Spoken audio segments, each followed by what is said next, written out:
Banyak orang yang bingung saat ingin atau sudah berada di perantauan.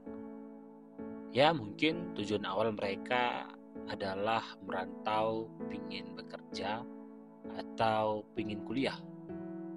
Hai, ketemu lagi di podcast Cerita Apa Kita.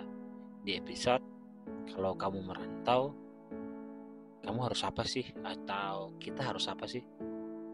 Hari ini, aku pengen berbagi pengalaman dengan teman-teman ketika aku merantau, hal apa yang kulakukan selain menyelesaikan tujuanku untuk mendapatkan sarjana sebagai guru atau tenaga pendidik mata pelajaran PJOK gitu ya. PJOK itu apa sih? Pendidikan Jasmani Olahraga dan Kesehatan gitu ya teman-teman. Selain itu, hal yang mungkin teman-teman cari ketika merantau adalah komunitas yang sehat untuk kita bertumbuh dan mengingatkan tujuan kita berada di perantauan itu nantinya. Dan maksudnya gimana ya? Maksudnya perantauan itu nantinya yang mengingatkan kita adalah komunitas kita yang sehat kayak gitu. Kenapa aku bilang seperti itu? Karena ketika kita ada di perantauan, saatnya kita memasuki dunia yang sangat-sangat bebas gitu ya.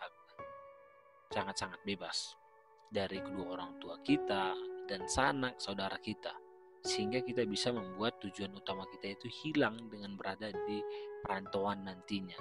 Kita yang tahu kita di dalam jalur yang baik atau tidak, dan Tuhan sang pencipta kita gitu. Karena kan orang tua, saudara-saudara kita jauh gitu, mana ada yang tahu kita ngapain di perantauan.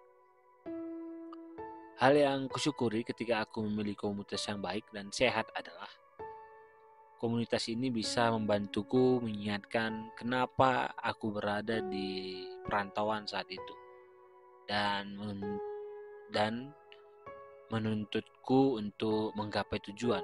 Karena komunitas ini mengingatkan kita selalu mengajak kita untuk menyelesaikan tujuan utama kita di sana. Kalau itu komunitas yang sehat gitu ya. Kalau ada juga yang komunitas yang tidak sehat, ya kita ikut aja alurnya, kita ikut ke sana ya ikut ke sana, jadi lupa dengan tujuan kita. Jadi komunitasku saat itu adalah organisasi perkantas ya. Organisasi perkantas ini adalah persekutuan antar universitas gitu ya, yang ada di kota tempatku berkuliah saat itu. Kegiatan yang kami lakukan saat itu adalah, ataupun kegiatan yang kuikuti adalah mahasiswa atau ibadah. Mahasiswa itu ibadah sekali seminggu, dan ada juga namanya kelompok tunggu bersama, atau sering kami singkat dengan kata KTB gitu ya, yang dipimpin oleh kakak-kakak mahasiswa ataupun kakak-kakak staff di saat itu. Dan sekarang pun mungkin saat ini kayak gitu ya. Di KTB, maksudnya teman-teman pasti bertanya ngapain di KTB gitu, kenapa ini menjadi komunitas yang sehat dan baik kayak gitu ya. Jadi di KTB aku banyak ditolong melalui setiap sharing dan pendalaman Alkitab yang kami lakukan. Contohnya adalah ketika kita mahasiswa harus berintegritas, tidak berbicara kotor dan lain lagi gitu. Contoh hal kecilnya saat ujian aja gitu ya. Dulu aku ujian itu SMA sampai SD, sampai SMA itu aku ujian itu nyontek gitu ya. Nah, saat kita tidak maksudnya kita berintegritas, hal-hal kecil seperti itu kita tidak nyontek gitu ya.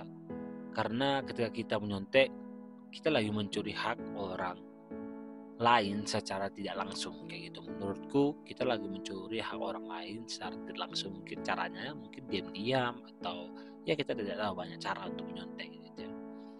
Jadi buat kamu yang lagi berada atau hendak merantau, aku sarankan untuk mencari komunitas yang baik dan sehat. Itu penting untuk mengingatkan tujuan utamamu atau tujuan utama kita ada di sana, atau ada di cara itu ngapain kayak gitu ya. Artinya selain kita tahu tujuan utama kita, kan ketika kita jumpa kehidupan baru, kita mungkin bisa lupa dengan tujuan utama kita. Jadi komunitas yang sehat itulah yang mengingatkan kita untuk menyelesaikan kita ngapain di sana gitu ya. Maksudnya di sini kenapa aku bilang tadi perkantas, maksudnya kalau teman-teman menemui komunitas yang sehat di luar perkantas ya nggak apa-apa juga, nggak harus perkantas ya, nggak harus perkantas, ada lain banyak lagi komunitas yang sehat yang mungkin bisa membuat teman-teman, mengingatkan teman-teman untuk menyelesaikan tugas akhirnya di sana ngapain. Kalau memang bekerja carilah uang dengan baik, kalau memang mau kuliah ya selesaikanlah kuliah dengan tepat waktu gitu, walaupun ya aku tidak tepat-tepat banget kayak gitu ya. Walaupun aku juga tetap berjuang dengan komunitas yang sehat pun aku tetap berjuang menyelesaikan tanggung jawabku gitu. Jadi terima kasih buat teman-teman yang stay sampai akhir dengerin podcast ini. Lagi-lagi jangan lupa beri bintang 5 di podcast ini. Podcast apa? Podcast cerita apa kita. Dan buat kamu yang mau cerita sangat boleh dan boleh banget, langsung aja DM aku di @clement_simanjorang96. Sekali lagi ku ucapkan thank you and God bless you.